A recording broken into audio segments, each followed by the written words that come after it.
Buenas tardes. Con la aprobación de la Ley Orgánica de Simplicidad y Progresividad Tributaria del Ecuador, se introduce el régimen impositivo para microempresas, el cual establece como primer cambio la variación de la tarifa de cálculo del impuesto a la renta hacia el 2% de los ingresos brutos. Y adicionalmente establece como exigencias el mantenimiento de un registro contable de los ingresos y gastos, así como también tener el control sobre los documentos que se emiten para ventas y asimismo los que se perciben por o concepto de las compras relacionadas con la operación del negocio. Adicionalmente se introduce un tiempo máximo de mantenimiento dentro de este sistema que es de 5 años. Si nosotros nos ponemos a analizar de fondo este tipo de estímulo que se ha establecido, en primer lugar debería pensarse que con una menor pago de impuesto a la renta, entonces estas unidades podrían tener incentivos para incrementar su tamaño de negocios y entonces de esa manera pasar hacia otros segmentos de la actividad productiva. Sin embargo, lo que nosotros podemos darnos cuenta es que de manera histórica, entre el primer censo económico de empresas en el año 2010 hasta el último efectuado en el año 2018, la variación de la cantidad de microempresas sobre el total de empresas en el Ecuador ha variado en apenas un 5%. En el 2010, las cantidades de microempresas representaban el 95.4% del espectro de empresas en el Ecuador, mientras que para el año 2018 esta representación llega al 90.81%. Es decir, tenemos nosotros de que este tipo de empresas, en lugar de convertirse en un laboratorio para ir progresivamente creciendo en tamaño y actividad empresarial, se constituye en una puerta de entrada para aprovechar oportunidades de negocios y luego quedarse vegetativamente ahí, dado que el cambio que hemos tenido entre estos periodos ha sido muy poco significativo. Con esta nueva ley que se aprueba, si bien es cierto se devuelve un importante flujo de recursos para las empresas, también significa un sacrificio fiscal importante para el Estado. Supongamos de que esta ley se hubiese aplicado en el año 2018, que son los últimos datos que tenemos con corte anual, y en el cual las ventas de las microempresas representaron 169.057 miles de dólares. Si a eso nosotros le comparamos el nivel de impuestos pagados solo por concepto de impuesto a la renta, en lo que tiene que ver con anticipo y con la declaración en sí del impuesto a la renta en el ejercicio económico, el valor total que recaudó el Servicio de Rentas Internas fue de 1.262 miles de dólares. Si esto se lo cambia a la tasa del 2%, implica que el Estado apenas percibirá 2.396 miles de dólares. Es decir, tenemos nosotros una reducción significativa de más de 900 millones de dólares en lo que respecta a la recaudación fiscal. Y eso implicaría también entonces un hueco que luego debería ser financiado de alguna u otra manera. Por otro lado, si nosotros revisamos el informe de Doing Business del Banco Mundial relacionado con la actividad productiva de los países en el mundo, nosotros encontraremos que para el caso concreto de Ecuador, la falla principal consiste en el tiempo que se invierte en declarar impuestos en lo que se refiere a la parte del proceso más que a la carga tributaria como tal. Yo en este momento tengo aquí bajado el informe del Doing Business en lo que respecta a Ecuador, como estoy mencionando, y en este informe, por ejemplo, se menciona de que el tiempo total que se emplean en Ecuador para pagar los 8 impuestos más importantes es de 664 horas, en donde estas actividades básicamente corresponden, según el mismo informe, a la recopilación de información, al cálculo de impuestos a pagar, la recopilación de los libros contables de impuestos, la complementación de la declaración de impuestos y la organización de pagos o retenciones. Estas actividades, que son muy propias de las empresas, implican entonces que las unidades de negocio del Ecuador tienen o una baja tecnologización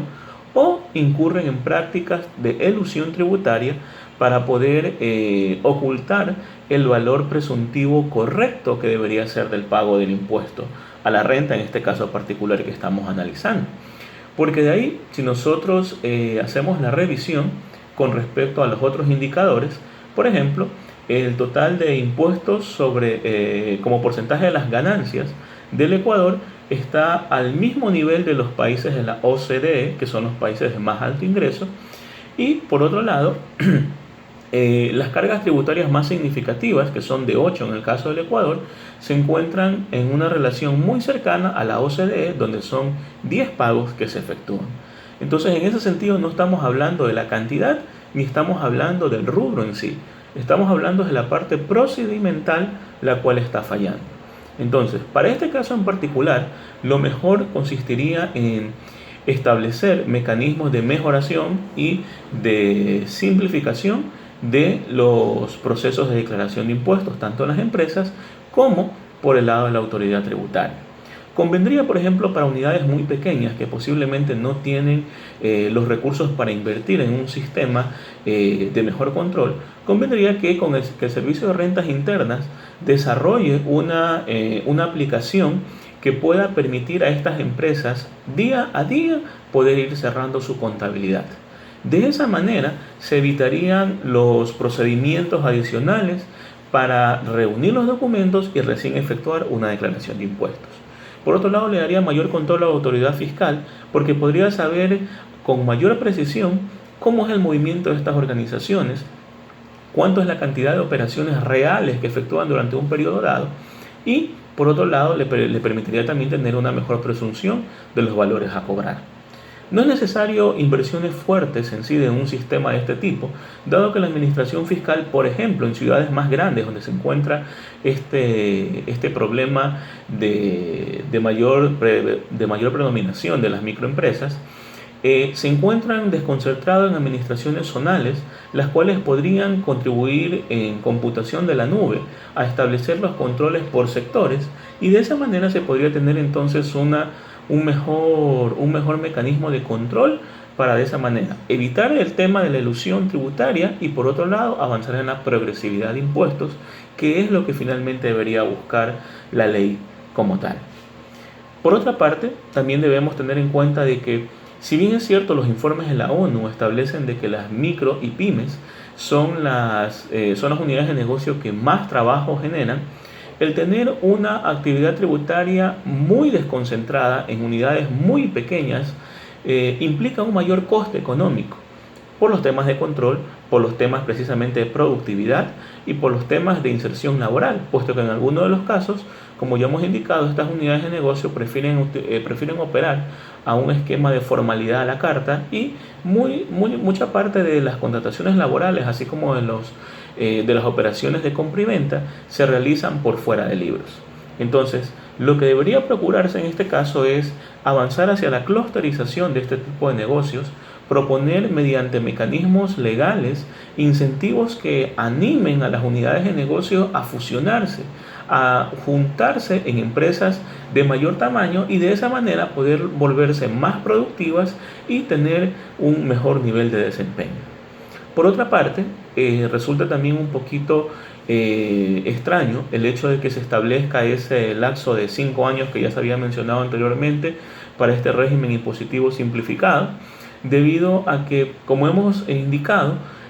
durante estos 10 años de análisis, las empresas de tamaño micro no han tenido los incentivos para cambiar a otro nivel de empresa. Si esto se coloca de esta manera y a su vez se aprueban las reformas laborales en las cuales está en discusión el tema del contrato por emprendimiento y que establece un periodo de 3 años para la nueva contratación en negocios de emprendimiento y en los cuales el despido se haga sin la consideración de los costos laborales, entonces lo que tendremos es la herramienta perfecta para que quienes formen este tipo de unidades aprovechen de sacar la mayor ganancia de capital durante este periodo y luego despedirse, lo cual significaría entonces mayores brechas de ingresos y mayores brechas de equidad dentro de la sociedad ecuatoriana. Por lo tanto, es fundamental incluir estas nuevas reflexiones, sobre todo ahora que la aprobación definitiva de la ley está en la cancha del Ejecutivo para introducir nuevas reformas o aclarar nuevos puntos relacionados a esta ley. Muchas gracias.